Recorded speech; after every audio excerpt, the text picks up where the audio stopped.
Welcome students. Welcome to lecture of biology. In last lecture we have studied monohybrid cross. मागच्या तासाला आपण monohybrid cross हा भाग शिकलो.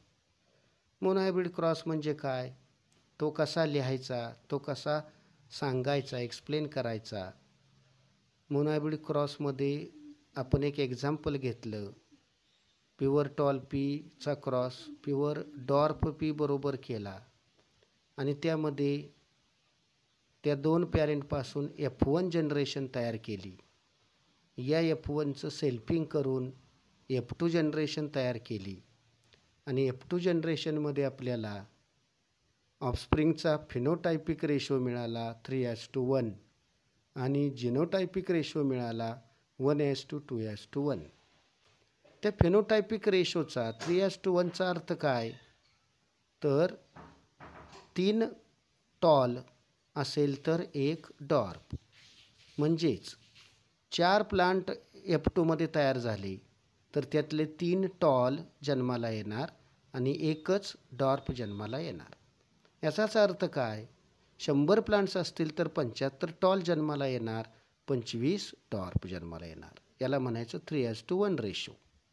आता पुढे जाऊया आपण. Dihybrid cross is a cross between parents differing in 2 heritable traits. Dihybrid क्रॉसची व्याख्या दिलेली आहे बघा. A cross between parents differing in 2 inheritable traits. इथं 2 काय आहे, हेरिटेबल ट्रेट्स.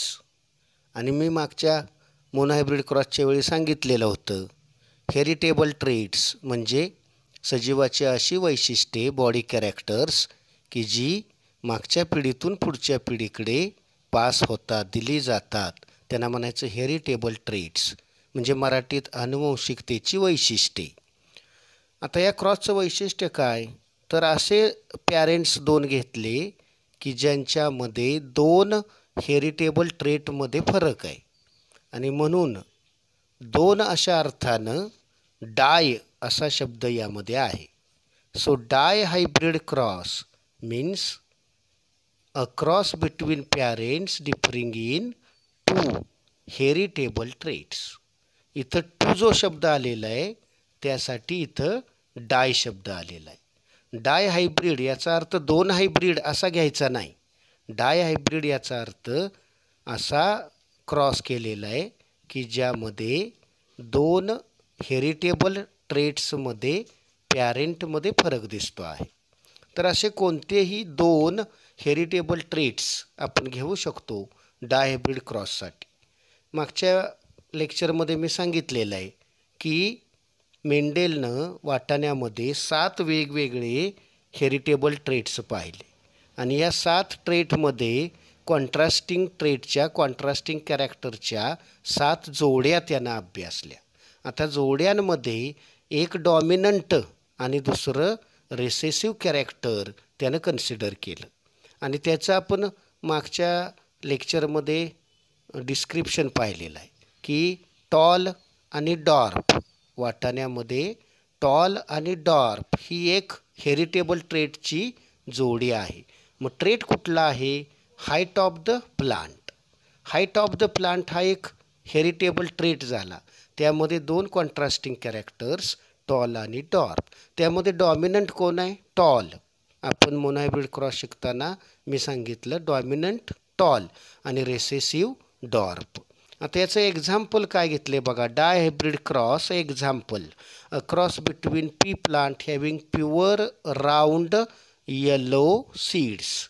इथं नीट बघा, round shape of the seed आहे, yellow colour of the seed आहे. आपल्याला माहिती आहे round shape of seed dominant आहे, yellow colour of seed dominant आहे. याचा अर्थ काय, एक पी प्लांट असं निवडलं ज्याला दोन्ही डॉमिनंट कॅरेक्टर्स आहेत आणि म्हणून हा पॅरेंट म्हणजे हे पी प्लांट डॉमिनंट पॅरेंट आहे. आणि याचा क्रॉस कोणाशी केला बघा, and P having pure wrinkled green seeds. म्हणजे असं दुसरं पी प्लांट की ज्याला पिढ्यानपिढ्या रिंकल्ड म्हणजे ओबडधोबड आकाराच्या, ग्रीन म्हणजे हिरव्या रंगाच्या सीड्स येतात, बिया येतात. म्हणजे दुसरा पॅरेंट कसा घेतला आहे बघा, wrinkled recessive character, green recessive character. So wrinkled shape of the seed recessive, green colour of seed recessive. आणि म्हणून हे दोन्ही पण कसे आहेत, रेसेसिव्ह. म्हणून दुसरा पॅरेंट कसा घेतला आहे, दोन्हीही कॅरेक्टरच्या बाबतीत रेसेसिव्ह. म्हणजे मेंडेलनं क्रॉस करताना एक पथ्य पाळलं. काय पथ्य पाळलं, एक पॅरेंट प्युअर डॉमिनंट आणि दुसरा पॅरेंट प्युअर रेसेसिव्ह. आता यामध्ये दोन्हीही कॅरेक्टर डॉमिनंट पहिल्या पॅरेंटचे आणि दोन्हीही कॅरेक्टर रेसेसिव्ह दुसऱ्या पॅरेंटचे. आता या क्रॉसचं ग्राफिकल रिप्रेझेंटेशन इथं दिलेलं आहे, समजून घेऊया आपण. क्रॉस कसा लिहायचा, मागच्या वेळी मी मोनोहायब्रिड क्रॉस शिकवताना सांगितलेलं आहे. पहिल्यांदा लिहायचा फिनोटाईप, आडव्या ओळीमध्ये पहिल्या पॅरेंटचा फिनोटाईप काय आहे, राऊंड येलो सीड्स. आता इथं पूर्ण लिहिलेलं नाही, शॉर्टमध्ये लिहिलं आहे, कारण ते बसलं पाहिजे. आपल्याला क्रॉस लिहिताना ते बसवता यायला पाहिजे कमीत कमी जागेमध्ये, म्हणून शॉर्टमध्ये लिहिले आहे बघा, राऊंड येलो सीड्स. याचा अर्थ काय, P plant having pure round yellow seeds. ह्या सगळ्याचा शॉर्ट फॉर्म इथं लिहिला आहे, round yellow seeds. Round shape of the seed, yellow colour of the seed, दोन्ही पण डॉमिनंट, पहिला पॅरेंट डॉमिनंट. तसंच त्याचा क्रॉस कोणाशी दाखवला आहे बघा, रिंकल्ड ग्रीन सीड्स. म्हणजे काय, P plant having pure wrinkled green seeds.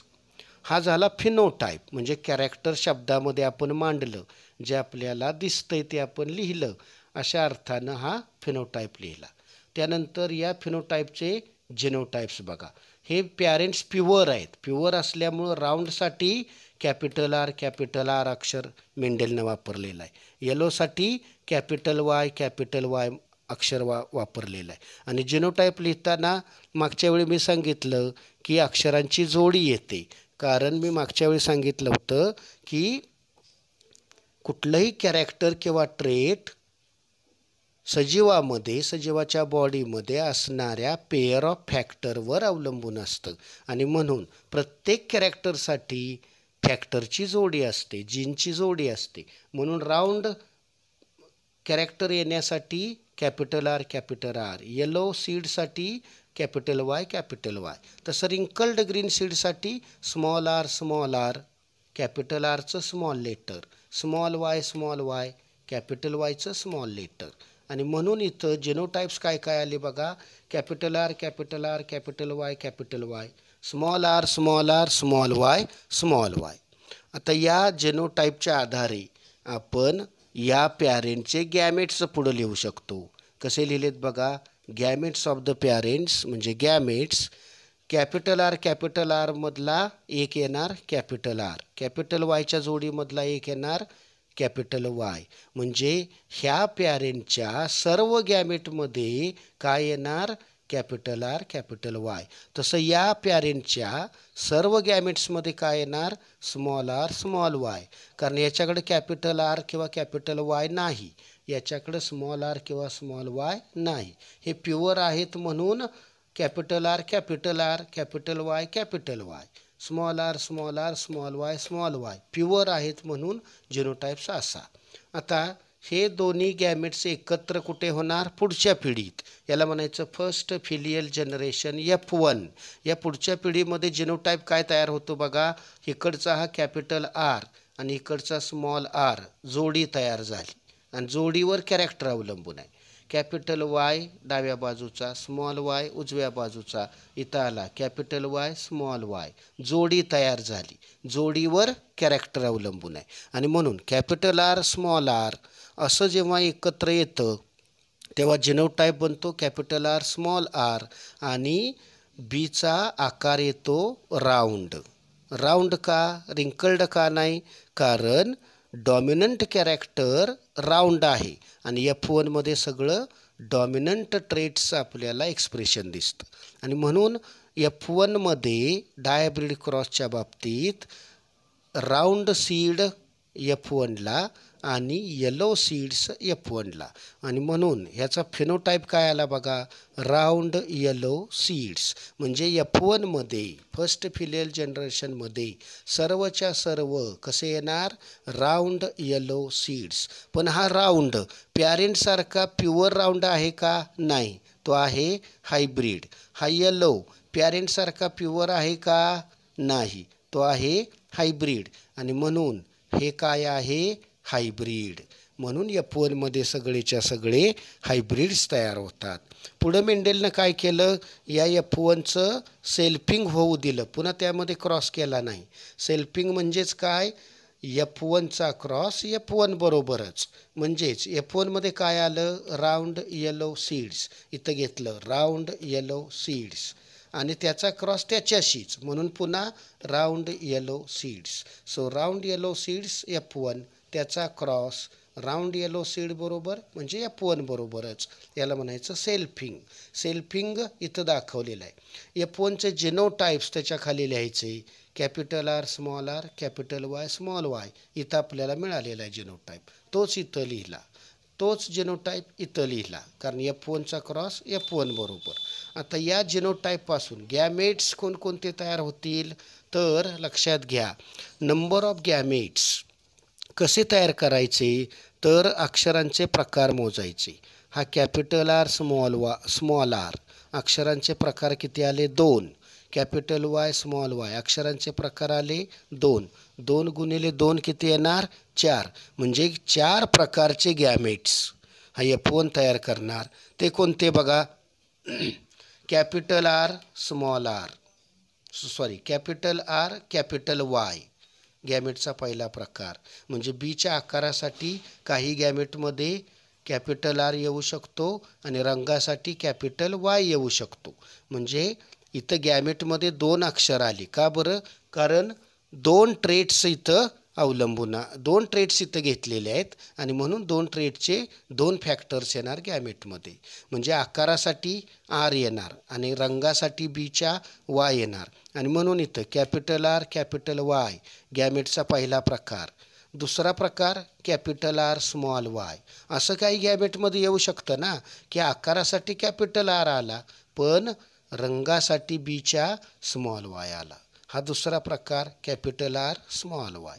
तिसरा प्रकार स्मॉल आर कॅपिटल वाय. म्हणजे असंही कॉम्बिनेशन येऊ शकतं ना गॅमेटमध्ये, की आकारासाठी स्मॉल आर आला आणि बीच्या रंगासाठी कॅपिटल वाय आला इथं. म्हणजे हा तिसरा प्रकार स्मॉल आर कॅपिटल वाय. चौथा प्रकार small R small Y. Small R small Y म्हणजे काय, तर गॅमेटचे 4 प्रकार तयार होऊ शकतात. हा जो F1 आहे तो या 4पैकी कुठल्याही प्रकारचा गॅमेट्स तयार करू शकतो आणि म्हणून इथं संभाव्य गॅमेटचे सगळे प्रकार इथं लिहिलेले आहेत, 1 2 3 4. आता यापेक्षा वेगळा प्रकार तयार होऊ शकत नाही आणि म्हणून शक्य असणारे possible types of gametes are written here, which are capital R capital Y, capital R small Y, small R capital Y, small R small Y. हेच गॅमेटचे प्रकार इकडं लिहिलेत. म्हणजे ह्या F1चे हे 4 प्रकारचे गॅमेट्स. आता गॅमेटची संख्या 4 झालेली आहे, त्यामुळं आता पुढची पिढी बनवण्यासाठी आपल्याला काय वापरावं लागेल, पुनेट स्क्वेअर किंवा checker board. So by using Punnett square और checker board next F2 generation will be, इथं दाखवलेलं आहे बघा F2 जनरेशन. काय दाखवलं यामध्ये, गॅमेटचे हे डावीकडचे गॅमेट्स आपण मेल पॅरेंटचे समजूया. हे 4 गॅमेट्स आडव्या ओळीमध्ये घेतले, R Y capital R capital Y, capital R small Y, small R capital Y, small R small Y. आता उजव्या बाजूचे गॅमेट्स आहेत ते डावीकडं ओळीमध्ये उभ्या ओळीमध्ये घेतले, capital R capital Y, capital R small Y, small R capital Y, small R small Y. म्हणजे वरच्या आडव्या ओळीमध्ये एका पॅरेंटचे गॅमेट्स आणि डावीकडं उभ्या ओळीमध्ये दुसऱ्या पॅरेंटचे गॅमेट्स. या पद्धतीनं 4 गॅमेट्स वरच्या बाजूला, 4 गॅमेट्स डावीकडं. या पद्धतीनं 4 गॅमेट्स आधी लिहून घेतले आणि असा 16 घरांचा चौकोन तयार केला. हा चौकोन म्हणजे काय आहे, पुनेट स्क्वेअर. आणि या पुनेट स्क्वेअरमध्ये आपल्याला काय दिसते F2 generation. So F2 is shown in Punnett square. आता या पुनेट स्क्वेअरमध्ये काय आपल्याला बघायचं आहे तर संभाव्य ऑफस्प्रिंगचं कॉम्बिनेशन कसं होतं ते आपल्याला बघायचं आहे. पहिल्या घरात काय येणार हा कॅपिटल आर हा कॅपिटल आर हा कॅपिटल वाय हा कॅपिटल वाय. इथं आले बघा कॅपिटल आर जिनोटाईप तयार झाला राऊंड सीडचा. कॅपिटल वाय जिनोटाईप तयार झाला येलो सीडचा. याप्रमाणे पहिल्या घरात काय आलं राऊंड येलो आणि तेही पहिल्या पॅरेंटप्रमाणे प्युअर डॉमिनंट पॅरेंटसारखा हा पहिल्या घरातला पहिला ऑफस्प्रिंग तयार झाला. दुसऱ्या घरात capital R capital Y small Y.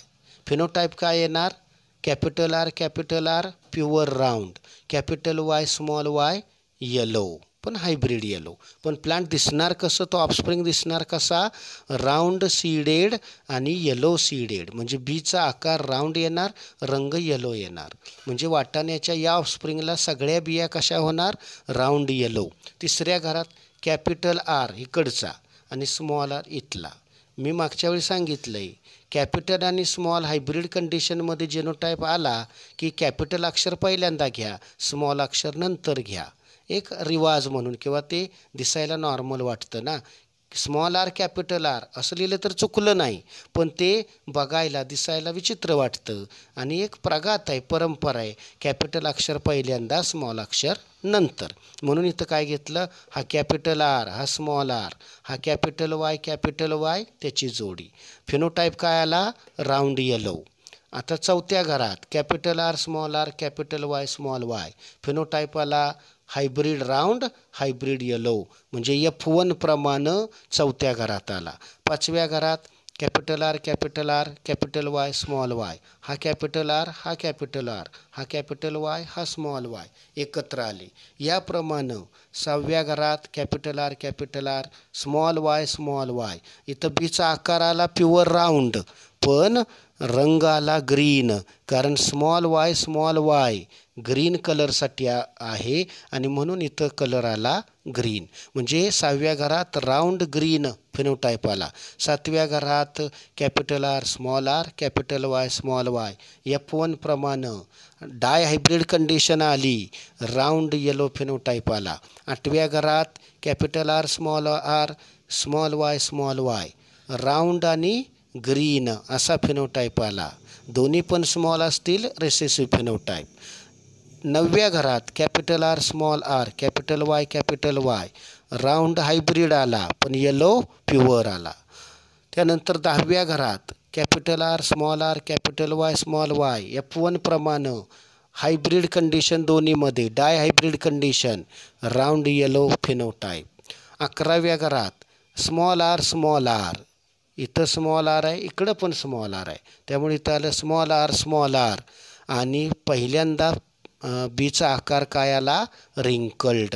म्हणजेच बघा अकराव्या घरात पहिल्यांदा रिंकल्ड आकार आला पण बीचा कलर काय आला प्युअर येलो कॅपिटल वाय आणि म्हणून इथं फिनोटाईप आला रिंकल्ड येलो.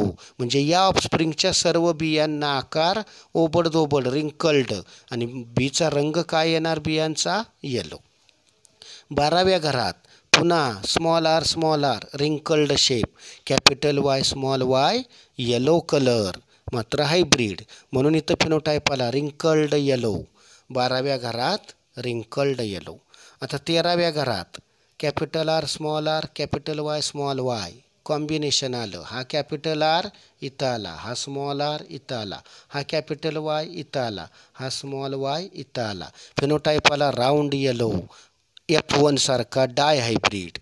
त्यानंतर 14व्या घरात कॅपिटल आर स्मॉल वाय म्हणजे काय आला बीचा आकार राऊंड आला हायब्रिड आणि रंग ग्रीन आला. 15व्या घरात स्मॉल आर हा स्मॉल आर 15व्या घरात स्मॉल आर कॅपिटल वाय वरचा स्मॉल वाय डावीकडचा. So small R capital Y small Y आणि फिनोटाईप आला रिंकल्ड येलो म्हणजे आकार आला रिंकल्ड पण कलर आला येलो. आणि शेवटच्या 16व्या घरात बघा स्मॉल आर एकत्र आले, स्मॉल वाय एकत्र आले आणि जिनोटाईप आला स्मॉल आर स्मॉल वाय आणि फिनोटाईप आला रिंकल्ड ग्रीन या दुसऱ्या पॅरेंटसारखा wrinkled green pure wrinkled green seed या शेवटच्या 16व्या ऑफस्प्रिंगला तयार होणार. तर असं 16 फिनोटाईप्स दाखवणारं हे जे पुनेट स्क्वेअर आहे ही काय आहे F2 generation. So F2 generation is shown in Punnett's square. या F2 मध्ये in F2 round yellow is equal to 9. याचा अर्थ बघा या 16 मध्ये राऊंड आणि येलो बिया येणाऱ्या पी प्लांट्स किती ऑफस्प्रिंग किती ते मोजा. 1 2 3 4 5 6 7 8 9 हे 9 काय आहेत ऑफस्प्रिंग 16 पैकी राऊंड येलो. म्हणजे या 16 पैकी आकडे मोजलेले आहेत. राऊंड येलो किती वेळा आलं F2 मध्ये तर 9 वेळा आलं. आता राऊंड ग्रीन किती वेळा आलं बघा इथं एक राऊंड ग्रीन इथं आलं राऊंड ग्रीन इथं आलं राऊंड ग्रीन बाकी कुठं नाही. या 3च घरात काय आलं round green round green round green. म्हणजे बीचा आकार राऊंड पण कलर ग्रीन असा फिनोटाईप असणारे किती 16 पैकी 3.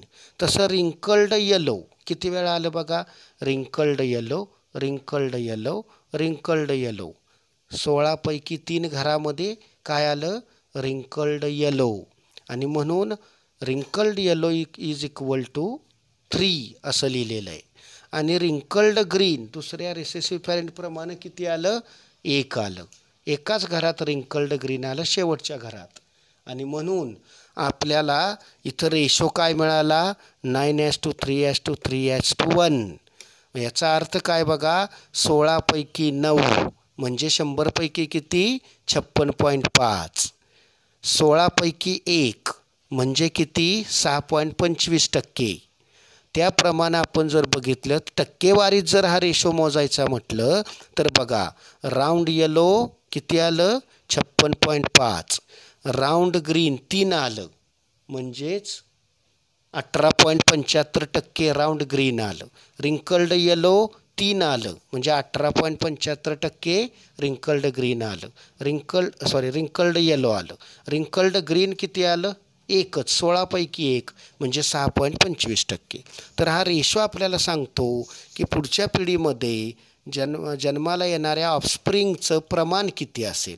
दोन्ही डॉमिनंट ट्रेट असणारे 56.25% येतील.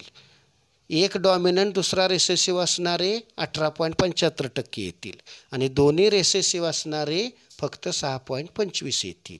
आणि म्हणून आपल्याला इथं पुन्हा हे मान्य करावं लागतं की डॉमिनंट ट्रेट F2 जनरेशनमध्ये जास्त प्रमाणात दिसतो आणि म्हणून हा जो रेशो मिळाला 9:3:3:1 याला म्हणायचं डायहायब्रिड फिनोटायपिक रेशो.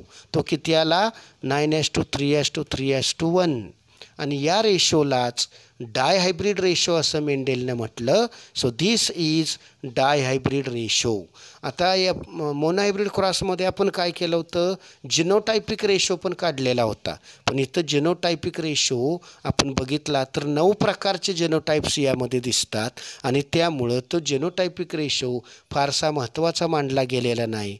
1:2:1 1:2:4 H2:2:1 असा तो रेशो आहे. सो 1:2:2:4 H2:1:2 असा तो रेशो. पण तो फारसा महत्त्वाचा नाही. आपण महत्त्व कोणाला द्यायचं या 9:3:3:1 डायहायब्रिड रेशोला महत्त्व द्यायचं. दिस इज डायहायब्रिड रेशो.